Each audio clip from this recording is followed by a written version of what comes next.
My name is Emma Carlyle. This house, my grandmother's lakeside cottage, was supposed to be mine, but on the day of Vanessa's wedding, I smiled through tears and handed her a folded letter. Open it after the vows, I said. That letter, a copy of the district prosecutor's notice, an official investigation into the forged will that gave her my house. Before I tell you how I got here, I want to know, where are you watching from? Drop it in the comments. And if you've ever had family betray you with a smile on their face, stay with me. You're not alone. It started on a Thursday, a damp September afternoon that should have felt like a homecoming. The gravel crunched under my tires as I pulled into the narrow drive. Trees arched overhead like a cathedral of green, their leaves just starting to blush amber and rust.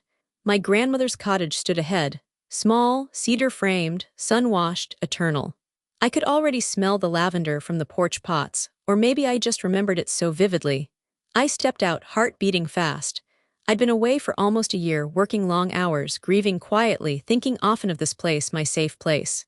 Grandma June had always said, "When I'm gone, this house will be your haven." And I believed her. But when I reached for the key, my old brass key with the blue ribbon she'd tied around it, it wouldn't turn. Confused, I jiggled it, tried again. Pulled it out and checked. Same key, same door, but the lock had been changed. "No," I muttered, my voice cracked like dry wood. "No, no, no." I dropped my overnight bag on the porch and rummaged for my phone, 1 bar of service, just enough. I dialed the one person who'd know something, my father. He answered on the second ring. "Emma." "Dad," I said, already panicking. "I'm at the cottage, my key isn't working." Silence.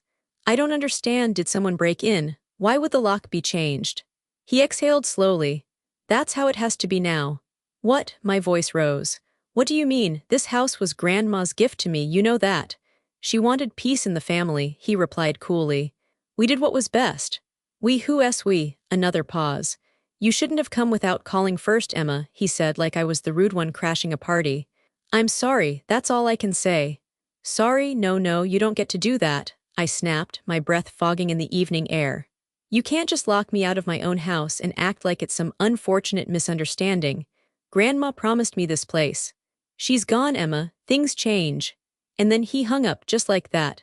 I stared at my phone in disbelief, my own father, cold, dismissive, like I was some distant relative, not his only daughter. I tried to call him back, straight to voicemail. The panic rose in my throat like smoke.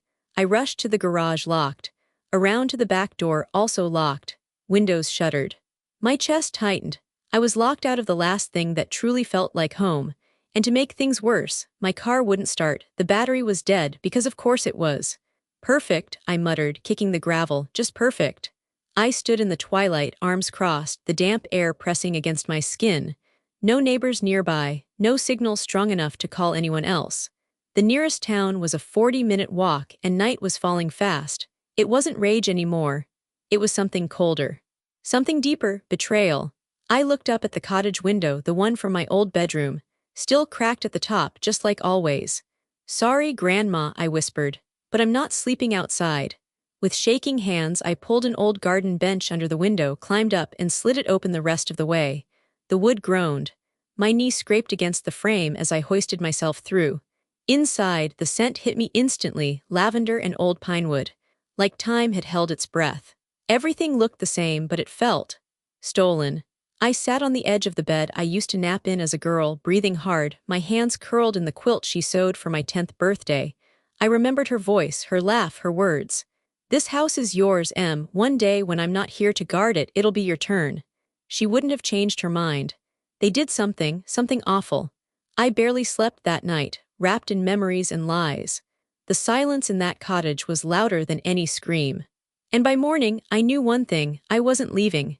Not until I got answers. Not until I got my house back.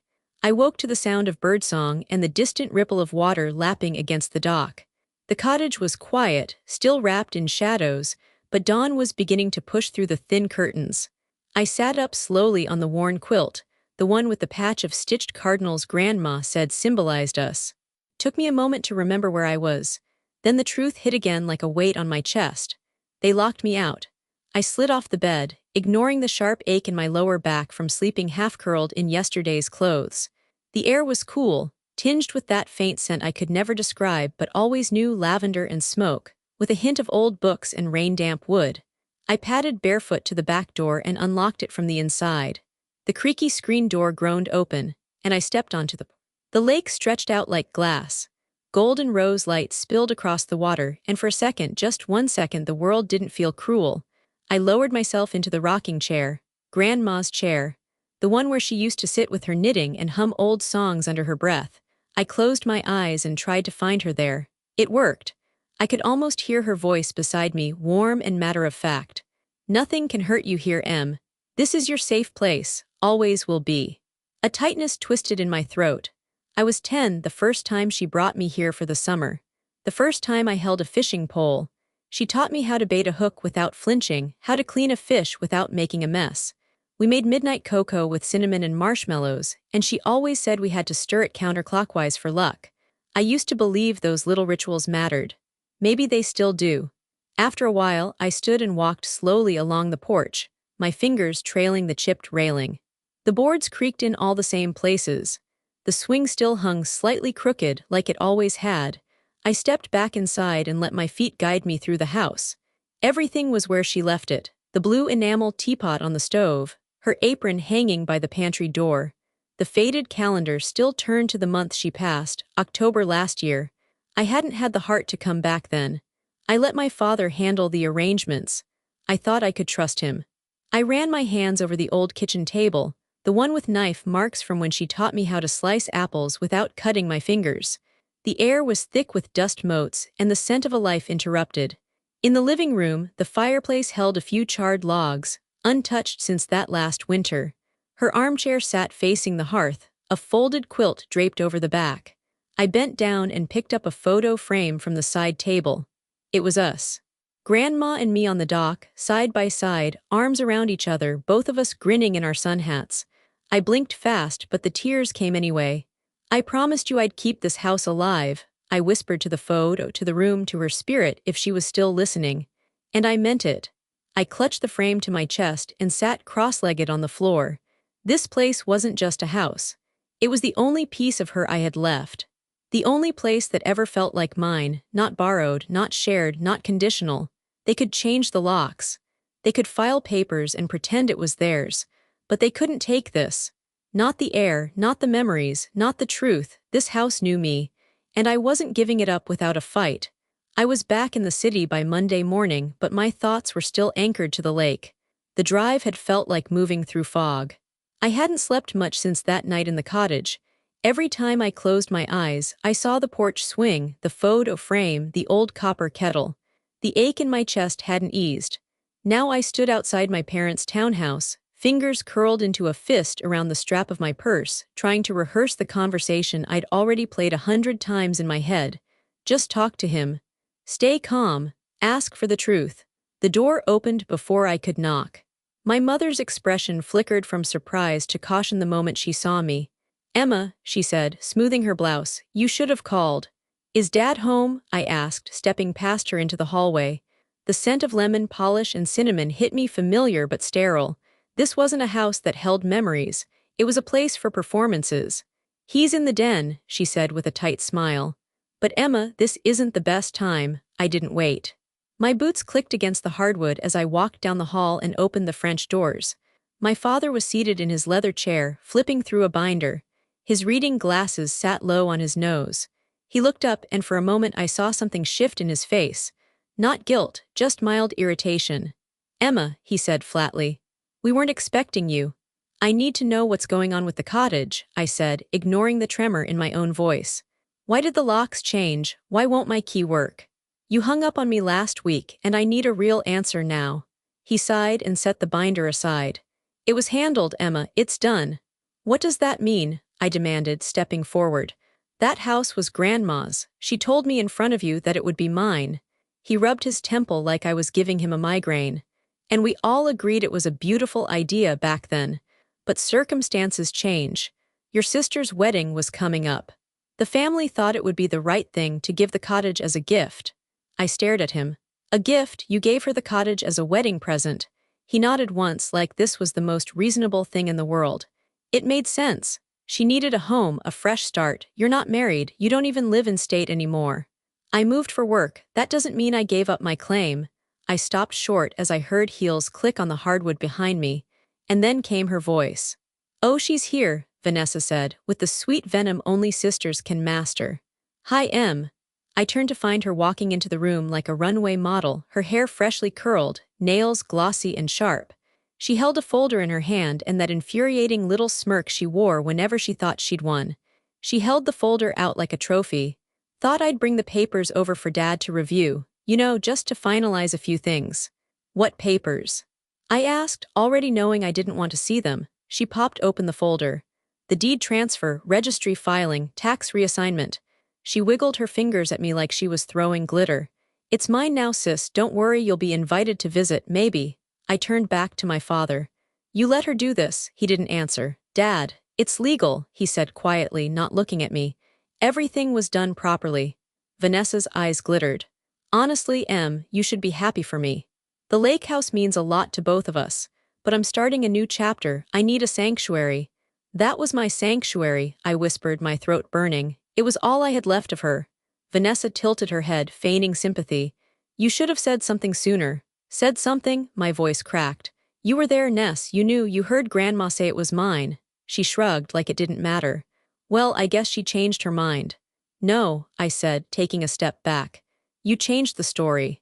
No one stopped me as I turned and walked out of the room. No one called after me.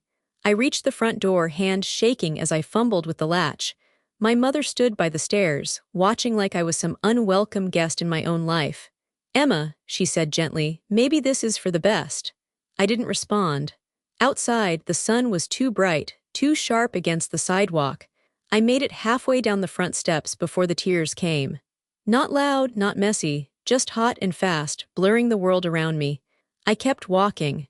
Past the gate, past the street where we used to ride bikes as kids, past the place where I used to belong. Behind me I heard it, Vanessa's laughter. Light, victorious. It echoed like a closing door. 2 days after walking out of my parents' house, I found myself sitting in a dim, wood-paneled office that smelled faintly of coffee and old books. The nameplate on the desk read Malcolm Wells, Esquire, and the man behind it had the kind of measured calm you don't realize you need until you're spiraling. He listened carefully, fingers steepled under his chin as I explained everything. My grandmother's verbal promise, the sudden lock change, my father's evasive tone, Vanessa's smug little speech with glossy paperwork in hand. I don't understand how they did it," I said, my voice frayed. "She told me for years the house would be mine." "She meant it? I know she did." Malcolm nodded, not dismissive, not patronizing, just focused. "Verbal promises, even heartfelt ones, don't hold up against legal documents. But if what you're saying is true and there was a change made to the will that contradicts everything you were told, then we need to start there." I sat up straighter. "So, you'll look into it. I'll request a copy of the most recent will on file with the county," he said, "and compare it to the previous version if you have it." "I do," I said, unzipping my bag and sliding an envelope across the desk. "I found this copy in Grandma's file cabinet last winter. She had two, one with her lawyer and one here at the house. This is hers, the version I saw in Vanessa's folder. It was different, the signature looked strange." Malcolm accepted it with a nod. "Good thinking, give me 48 hours." I left his office with the weight of cautious hope in my chest. I didn't know if it would lead anywhere. I just knew I couldn't keep replaying that awful conversation with my father and Vanessa on loop. I needed something real, something provable. The cottage wasn't just about bricks or timber. It was the only place I had ever felt chosen. And now it had been reduced to a bargaining chip between people who cared more about appearances than legacy. 2 days later, Malcolm called. "Can you come in?" he said, his voice unreadable. I barely remember driving back to his office. My hands gripped the steering wheel so tightly my knuckles ached. When I walked in, he motioned me to sit. A file sat open on his desk. "The will that was filed to support the property transfer to your sister," he said, "is dated 6 weeks before your grandmother's death." I frowned. "Okay, that tracks. She passed away in October." "Yes," Malcolm said, "but the issue isn't the date, it's the notary record. The person who signed as witness is not listed in the county's registered notary logs for that year." My pulse quickened. "And more than that," he continued, sliding the papers toward me, "this will includes a clause that contradicts the earlier version. In this version, the cottage goes to Vanessa explicitly, named with her full legal married name, even though she didn't get married until months after the document was supposedly signed. I stared at the page. The name glared up at me in black ink, Vanessa Lynn Halpern. She wasn't even married yet, I whispered. Exactly, Malcolm said, which suggests someone inserted that after the fact. And one more thing, this signature, he pointed. Compare it to the one on the will you brought me. I leaned closer. My grandmother's handwriting was always elegant, with tiny curls at the bottom of her S's and a slight tilt to the right. The new signature was blocky, slanted left. She never signed like this, I murmured. My fingers gripped the edge of the desk. She never, they forged it, I said, the words trembling out of me. Malcolm nodded slowly. I can't confirm intent yet, but I can tell you this, something is very, very wrong with this document. I pressed a hand to my mouth, willing myself not to cry. All this time I thought it was just betrayal, cold-hearted favoritism. But this was theft, planned, documented, hidden in legal shadows. Where do we go from here? I asked, voice low. We dig deeper, Malcolm said, and we build a case. That night the city hummed beneath my balcony like nothing had changed. Cars passed. Someone laughed 3 floors down. A siren wailed and faded. Life moved on, indifferent to the fact that mine felt split clean in two. I sat cross-legged on the concrete, a half-empty bottle of red wine resting against my thigh. I hadn't poured it into a glass. I didn't want ceremony. I wanted honesty. Forged, I said out loud, testing the word like it might burn my tongue. The cool air brushed my face as I stared at the lights dotting the skyline. Somewhere out there, my sister was probably celebrating, planning daycare for her lake house. Somewhere my father was sleeping just fine. I lifted the bottle and took a slow drink. How did you do it? I whispered into the dark. How did you all decide this was okay? No answer came. Just the wind rattling the railing. I leaned my head back against the wall and closed my eyes. My grandmother's voice floated up again, uninvited. Family should never make you feel small, Emma. A bitter laugh slipped out of me. Was I ever really part of this family? I asked no one. Or was I just convenient? Tears welled before I could stop them. Hot, angry, humiliating tears. I wiped them away with the heel of my hand, then laughed again, sharper this time. Pull it together, I muttered. Crying on a balcony won't fix forged documents. I thought of Malcolm's steady voice. We dig deeper. I thought of the papers on his desk. My grandmother's signature wrong, altered, rewritten. They didn't just take the house, I said softly. They erased me. I took another drink and stared down at the street. A couple walked past, arguing quietly. Don't talk to me like that, the woman snapped. I'm just saying, the man began. Just stop. I exhaled slowly. Even strangers fought more honestly than my family.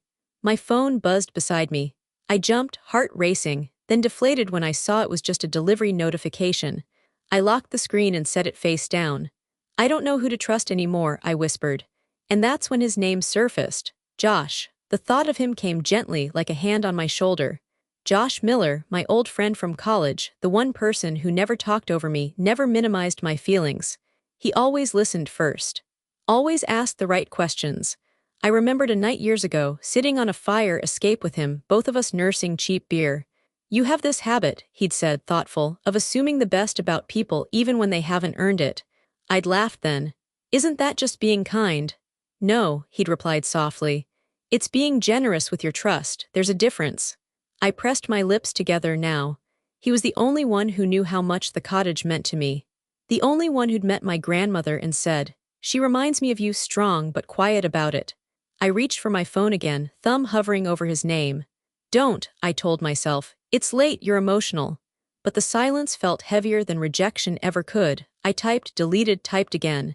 Hey, are you awake? I could really use a friend.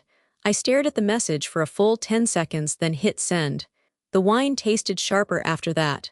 The night colder. I didn't know if he'd answer. I didn't know if he could help. But for the first time since the locks changed, I didn't feel completely alone. And that felt like something worth holding onto. Josh showed up the next morning with 2 coffees and a look on his face like he already knew I hadn't slept. Knock knock, he said gently, holding up the paper cups like peace offerings. One black, one caramel with oat milk. Figured you hadn't graduated to bitter and cynical yet.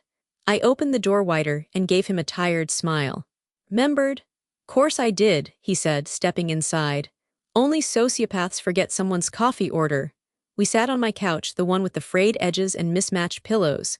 It had seen enough meltdowns to qualify for emotional support furniture. I didn't say anything right away, just curled my fingers around the warm cup and stared at the chipped corner of my coffee table. Josh didn't push. He never did. Finally, I took a breath. "I need you to hear something," I said, my voice quiet. "And I need you to believe me, even if it sounds crazy." He nodded. "Go." I started from the beginning, the cottage, the changed locks, my father's voice on the phone, that's how it has to be now. The fight at the house, Vanessa's smirk, the papers she waved like a victory flag. And then Malcolm, the forged will, the false signature, the timeline that didn't make sense. "They used her death," I said, the words hitching in my throat. "They used it as a chance to rewrite everything.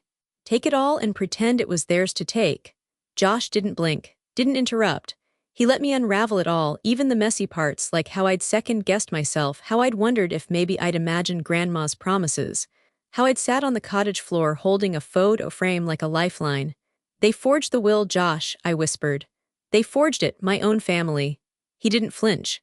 He just leaned forward, rested his coffee on the table, and reached across the cushion to take my hand. "You're not crazy," he said. "You're not overreacting, and you're not alone." I looked down at our hands, his steady mind trembling. "I keep thinking I missed something, like maybe there was a moment I should have stopped this from happening, or maybe I wasn't enough for them to want to do the right thing." "Stop," he said gently. "This isn't about who you are, it's about who they chose to be." I nodded, swallowing hard. "And now," he said, sitting back, "we go deeper." I blinked. "What?" "You said there were gaps in the paperwork. Weird signatures. A notary no one can find. And a version of the will that names your sister with her married name before she was even married." He gave me a look. "That's not just shady, that's sloppy." I laughed, but it cracked halfway out. "You make it sound so easy." "Not easy," he said, "but worth it." He pulled out his phone. "I still have contacts at the county archives, and my friend Melissa from undergrad. She's working in a private law firm now, estate stuff. She might be able to help us look into any unusual filings." "You'd really do that?" I asked, voice soft. "For you," he said, smiling. "Yeah, always." There was something in the way he said it, no hesitation, no strings, just quiet certainty. I hadn't had that in a long time. I sipped my coffee and let the silence stretch for a moment. "Okay," I said finally. "Let's find out everything they buried." Josh nodded. "One layer at a time. This is your kind of story, click subscribe and stay with us." 3 nights later, my apartment looked like a crime lab. The coffee table was buried in papers, some crisp and fresh from the registry office, others yellowed with age and curled at the edges. Post-it notes covered half the wall above the couch, color-coded and scrawled with timelines, names, dates. Josh sat cross-legged on the floor, squinting at a scanned PDF while I hovered near the lamp, comparing signatures under the warm pool of light. "I still can't get over this," I muttered, placing Grandma's original will next to the forged one. "Just look." Josh leaned in, his brows furrowed. Side by side, it was obvious. Grandma June's real signature had an elegant rhythm, looped letters, soft pressure, always ending in a flourish. The one on the new will, tense, rigid, tilted just enough to raise suspicion. "She signed this one like a stranger," I said quietly. "She used to sign birthday cards with that same swirl. It's muscle memory, this isn't her hand." Josh nodded grimly. "This wasn't just deception, it was planned." He pointed at the date on the forged document. "September 3rd, according to your father, your grandmother was in hospice by then." I nodded. "Barely conscious. She wasn't signing anything. She couldn't even hold a pen at that point. I was there." "Then someone either backdated it," he said, "or forged it outright and hoped no one would notice." "I didn't notice," I whispered, bitterness crawling into my voice. "Not fast enough." "Emma," Josh looked up. "They counted on you trusting them. That's not a flaw, that's them using your love as a cover." I didn't answer. My eyes drifted to the photo on the side table, Grandma in her old garden hat, grinning beside me on the dock. "I should have asked more questions when she passed," I murmured. "I should have." "No," he cut in gently. "You were grieving. You were doing what people should be allowed to do, trust their family and mourn in peace." He picked up another paper, then paused. "Here." "What?" "This page from the property registry." He held it up. "There's a witness signature, J. Alcott. That name doesn't mean anything to me." "Exactly," Josh said. "But if it's the notary who signed off on the will, they should be listed in the county's notary directory. Let's see if we can cross-check it." I opened my laptop and pulled up the state's public notary records while Josh read out the license number. I typed quickly, scrolled down, and froze. Nothing, I said. There's no one by that name listed for that year. Josh leaned closer. Maybe they used someone who let their license lapse. Maybe, I said, but it's more likely this name was made up. We both sat in silence for a moment. The deeper we went, the darker it got.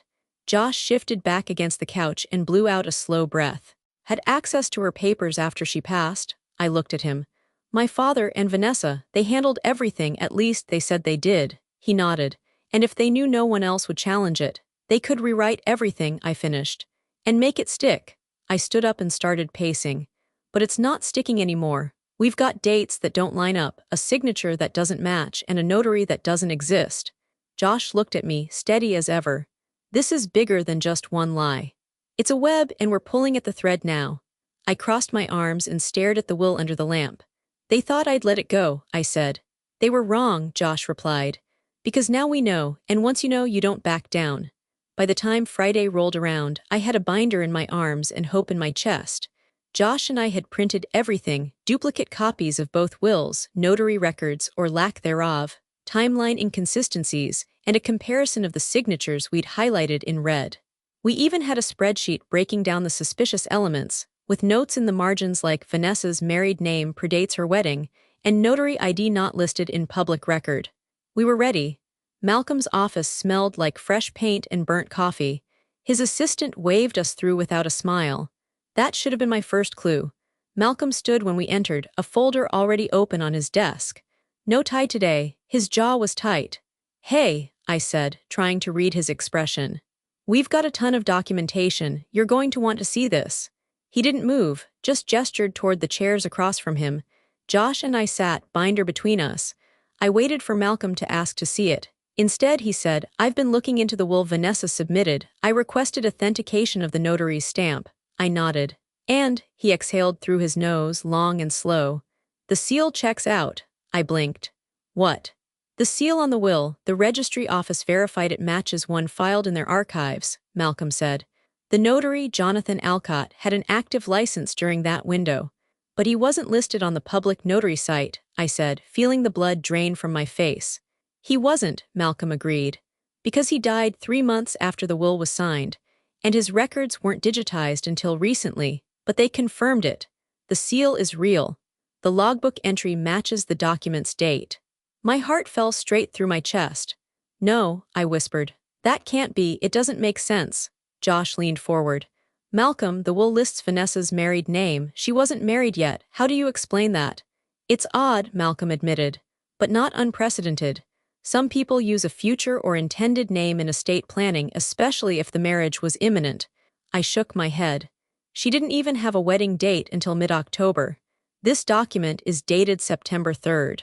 He didn't argue, he didn't reassure me, he just said, Emma, I'm not saying there isn't something wrong here, but from a legal standpoint, this will is validated, it's going to be harder to fight than we thought. Josh sat back, jaw clenched. I felt like someone had cut the strings holding me upright. My shoulders collapsed inward.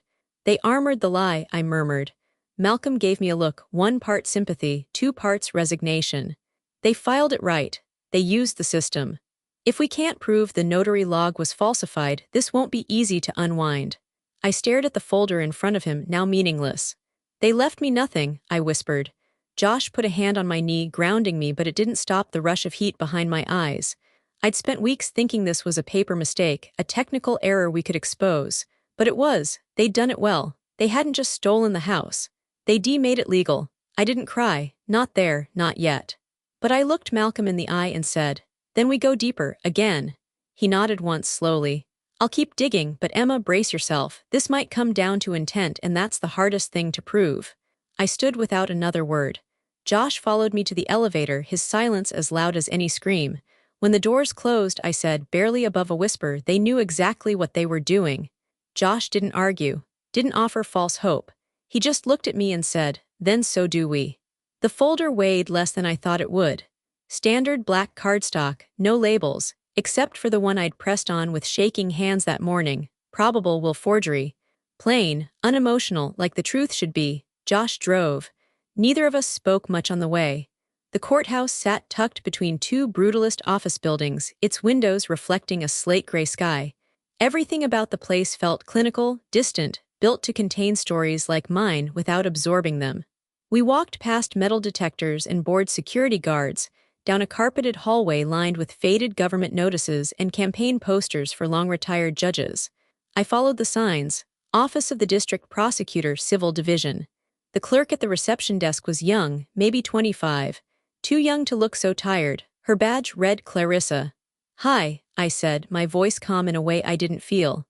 "I'd like to submit a file for review. It's a possible case of will forgery. Property transfer based on what we believe to be a falsified document." Clarissa blinked, then motioned to the small tray on the edge of the counter. "Place the folder there. One moment." I set it down carefully. Josh stood behind me, quiet, his presence a steady hum in my chest. Clarissa typed something into her computer, then looked back up. "Do you have a contact number for follow-up?" I gave her mine. She typed it without comment. "We do a preliminary review within 3 to 5 business days," she said. "If the assigned prosecutor believes the file warrants further investigation, they'll reach out. If not, you'll receive written notification." "Will they call if they need clarification?" I asked. "Yes," she said, "but everything you've submitted becomes part of an official case file, so make sure what you're submitting is accurate." "It is," I replied. "Very." She nodded and took the folder behind the desk. Just like that, it was out of my hands. We walked back through the lobby in silence. It wasn't until we reached the steps outside that I finally exhaled. The air was sharp. Somewhere nearby, a car alarm wailed and then went silent. Josh turned to me. "You okay?" I gave a small nod, then shook my head. "No, but I did it." He glanced back toward the courthouse. "You did more than that, you stood up." We started down the steps. My boots clicked against the stone like punctuation. "You could have sent it by mail," he added, hands in his pockets. "Or had Malcolm file it. Why do it yourself?" "Because I needed to be seen," I said simply. "By someone who didn't already decide I don't matter." Josh didn't speak for a moment. Then he reached over and gently took my hand. "You matter," he said. I squeezed his fingers in return, holding that quiet affirmation like a lifeline. At the bottom of the steps, I paused and looked up at the gray sky. "She's getting married next weekend," I said. "Vanessa," I nodded. "Big lakeside ceremony, the whole fantasy. I saw the invite she posted online, full catered dinner, champagne tower, the works." "You gonna go?" "I haven't decided," I said. "I won't do anything to ruin her day. That's not who I am." Josh's jaw tensed. "Even after what she did," I looked at him. "Even then, but that doesn't mean I'm done." He gave a slow nod. "No, but justice doesn't always show up with a bang. Sometimes it shows up in a certified envelope." I almost smiled. "I just want the truth to matter again." "It will," he said. "You've already started making sure of that." We stood there on the sidewalk, letting the world move around us. Cars passed, phones rang. A breeze kicked up and sent leaves scattering across the steps. But I felt still, not finished, not fixed, but steadier. Hope didn't look the way I thought it would. It looked like a courthouse clerk taking a black folder. Like a friend holding your hand when you're too tired to trust your own strength. It looked like a step forward. The lake sparkled like a mirror, pretending everything was perfect. It was the same lake, the same breeze, the same sky I had stared at from Grandma's porch for years. Only today it was staged, dressed in white linen and pastel roses, with champagne flutes trembling on trays carried by waiters in matching boaties. Vanessa's wedding had arrived. The irony wasn't lost on me. Josh parked by the gravel lot at the edge of the property, just outside the canopy of decorative lights strung between trees. I stepped out of the car, smoothing the hem of my navy blue dress. Classic, elegant, unapologetic. "You ready?" he asked, eyes scanning my face. "I'm not here to cause a scene," I said calmly. "I'm just here to be seen." He gave a quiet nod, and we walked side by side toward the crowd. Dozens of guests milled around the back lawn of the cottage. My cottage, sipping drinks and laughing in the late afternoon sun. A live string quartet played near the dock, and white chairs faced a gauzy floral arch that framed the lake like a painting. The cottage looked different, polished and curated, like someone had tried to erase the soul out of it. Gone were the lavender pots. The swing had been replaced by a bistro set that looked like it belonged in a catalog. Even the porch railing had been painted over in a glossy cream, hiding the chips Grandma never bothered to fix. I felt a strange ache rise in my throat, but I swallowed it down. Today wasn't about grief. It was about grace with precision. I scanned the crowd and spotted my mother first, laughing too loudly beside the caterer. Then my father, looking uncomfortable in his suit, fiddling with a boutonniere. Neither of them had noticed me yet. But Vanessa had. She appeared at the top of the steps like the star of a show, in a sleek ivory gown that shimmered when she moved. Her veil floated behind her like smoke. Everything about her glowed. She was in her element, beautiful, untouchable, adored, until her eyes landed on me. For a second her smile faltered, just a flicker, then it snapped back into place like armor. "Emma," she called out sweetly, lifting a glass of rosé and striding toward me with her bridesmaids in tow. "You made it after all." "What a surprise," I smiled faintly. "Wouldn't miss it." She laughed, drawing the attention of the people nearby. "Everyone, this is my sister. She gave me the best wedding present anyone could ask for." I felt the crowd turn toward us, curious, a little confused. Vanessa raised her glass higher. "To the house my sister gave me," she declared, eyes locked on mine. "Thank you, Emma." A few guests clapped, unsure. My mother looked like she wanted to disappear into her clutch. I tilted my head as if genuinely touched, lifted my own glass, water, not wine, and clinked it gently. "You're welcome," I said, smiling so politely it bordered on ice. Then I took one step forward, just enough for only her to hear. "After the ceremony," I said smoothly, "check your mailbox." Her smile twitched. "What?" I took a sip of water and let the silence hang. She blinked. "Emma, what does that mean?" But I was already turning, greeting another guest, letting her stand there, veiled, adored, and suddenly unsure. Josh met my eyes from across the lawn and gave the smallest nod. The wind picked up then, catching the hem of her dress and the edge of her veil. And just for a second the whole scene cracked. Vanessa stood perfectly still, gripping her glass just a bit too tightly. My phone started buzzing before the sun even rose. I blinked against the light filtering through the curtains and reached blindly across the nightstand, knocking over a glass of water before finally grabbing it. 126 missed calls.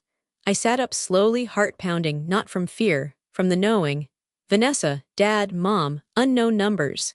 Even Aunt Carol, who hadn't called me since the Christmas she accidentally gave both of us the same necklace. I didn't need to open the messages. I already knew what they were calling about. Josh appeared in the doorway of my room holding 2 mugs of coffee. "It started." I turned the screen toward him. He whistled low. "And the day's just begun."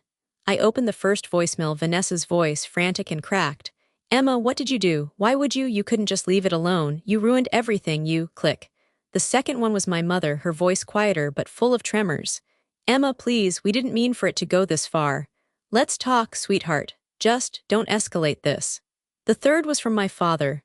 "We need to meet, today. Don't do anything else until we talk." I sipped my coffee and stared out the window. The sky over the city was soft and pink, like nothing had changed. But for them, everything had. The envelopes had landed, each one bearing the insignia of the district prosecutor's office, complete with a formal notice. "We have received documentation of a potential wolf forgery and illegal property transfer involving the estate of June Whittaker. You are listed as a party of interest. A preliminary investigation is underway."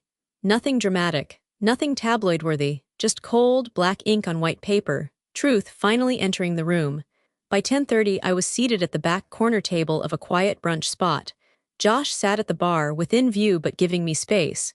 He didn't need to hover. I was ready for this. My father arrived first, his posture stiffer than usual, tie crooked, skin pale.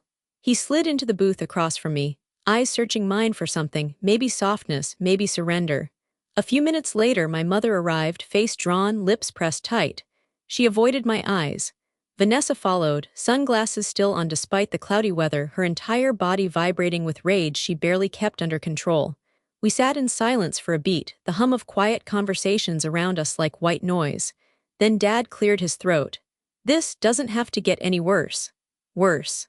I repeated, calmly buttering a piece of toast. "Was it bad before?" "You've made a serious accusation," he said, "and it's going to hurt the whole family. Reputation, legally." "I didn't forge the will," I said simply. "So maybe you should worry about who did." My mother finally spoke. "Emma, we can undo it, the house, the paperwork. Let's just fix it quietly. We'll transfer the deed back. No lawyers, no trial, just let's be a family again." Vanessa slammed her mimosa glass onto the table, liquid sloshing. You had to make this ugly, didn't you? You couldn't just let me have one day. I looked at her unflinching. I did let you have it. I didn't say a word on your wedding day. Her jaw clenched. You blindsided me. I sipped my coffee. No, I gave you time. Dad leaned in, voice lower. We'll undo it all, Emma. Just drop the case, please. You've made your point. I set down my fork. No, I said. I didn't come this far to protect your lies. They all stared at me, stunned. I begged you to tell me the truth, I continued. You looked me in the eye and said it was legal, that it was right, and you sat there while Vanessa handed me forged documents and called it a gift. We thought you didn't care anymore, my mother said weakly. No, I corrected. You hoped I didn't. Silence, thick and sharp. I loved Grandma, I said. She trusted me with that house. It was her legacy. And you rewrote it like it was just another asset to shuffle around. Vanessa scoffed. This is about property, Emma. You're acting like we burned a church. I stood, calm as stone. You burned trust, and I'm done pretending it doesn't matter. I left my half-eaten toast and walked away, Josh rising to follow. Behind me I heard chairs scrape. No one called my name. They knew it was over. The lies had started to crack, and I wasn't patching them back together. 3 weeks after that brunch, I signed the final settlement papers on a creaky bench outside the courthouse. No reporters. No dramatic courtroom scenes, just 2 pens, a silent notary, and my father's signature scrawled at the bottom of a clean title transfer. It was done. The house was mine again, legally, quietly, irrevocably. He never said a word to me that day, not when he arrived, not when he left. But he looked at me once across the table, and I saw it in his eyes, not regret. Just recognition, like he finally understood I wouldn't be erased. Not this time. By the end of the week I was back at the lake. The lock clicked open with my key, and I stepped over the threshold with a heart that felt fuller than it had in months. Josh carried in the last box behind me. Still smells like lavender and wood smoke, he said, smiling. Some things won't ever change, I said, looking around. The porch creaked the same. The kitchen window still stuck halfway. Even the dent in the banister from where I dropped my backpack in 8th grade was still there. But the energy, that was new. Calm, unburdened. That afternoon, I opened all the windows and let the breeze roll through. Josh and I painted the porch swing back to its original soft green, the color Grandma always said reminded her of mint tea. We planted new lavender along the edge of the garden, the soil warm and forgiving in our hands. You sure you're ready to stay here full time? Josh asked as we stood watching the sun melt over the lake. I nodded. I can work remotely. I've got my laptop, the internet's stable, and the lake doesn't talk back during Zoom meetings. It's perfect. He laughed, nudging my shoulder. Fair point. I turned to him, the evening light turning his eyes to honey. This house used to feel like a memory. Then it felt like a battlefield. Now. I paused, taking it all in, the swing, the scent of lavender, the soft hum of frogs just beginning to stir in the shallows. Now it has peace, I said softly. And so do I. He didn't say anything. Just pulled me gently into his arms as the sky turned golden. For the first time in a long time, there was no more fight behind my breath, only stillness, and something that felt like home. 1 year later, the cottage was filled with voices again, but different ones this time. Soft, thoughtful, brave voices. The kind that tremble at first, then grow stronger with every sentence. I turned the guest room into a cozy writing nook, stocked the cabinets with cocoa mix and chamomile, and named the weekend the Reclaiming. It wasn't a fancy retreat. No sponsors. No brochures. Just 5 women, some notebooks, and a fire that never went out. Each one had their own story of betrayal, by family, by partners, by systems that promised fairness but delivered silence. We wrote them down, not to relive the pain but to pull something out of it. Clarity, power, direction. On the last night we circled around the fire pit by the lake. The stars blinked down at us and the water shimmered like it remembered everything. I opened my journal and read. Some things are stolen. Others we fight to take back. This house was never about the walls or the view. It was about believing I was worth fighting for. And now, it's about teaching other women that they are too. Silence followed, not empty, but full. One woman reached for my hand. Another wiped her cheek with the back of her sleeve. Behind me, the porch light glowed warm against the night. The lavender in the garden stirred gently in the breeze. I smiled, the kind that comes from knowing nothing is the same, and somehow, that's exactly how it's supposed to be. That was the end of my story. Vanessa chose to accept a stolen gift and raise a toast to it in front of a crowd, without shame, without hesitation. Do you think she truly believed she was entitled to that house? Or was it just easier to pretend I had given it freely? Tell me in the comments if she did the right thing, or if someone you know has done something similar. And if this story resonated with you even a little, don't forget to like the video and subscribe for more true stories like mine.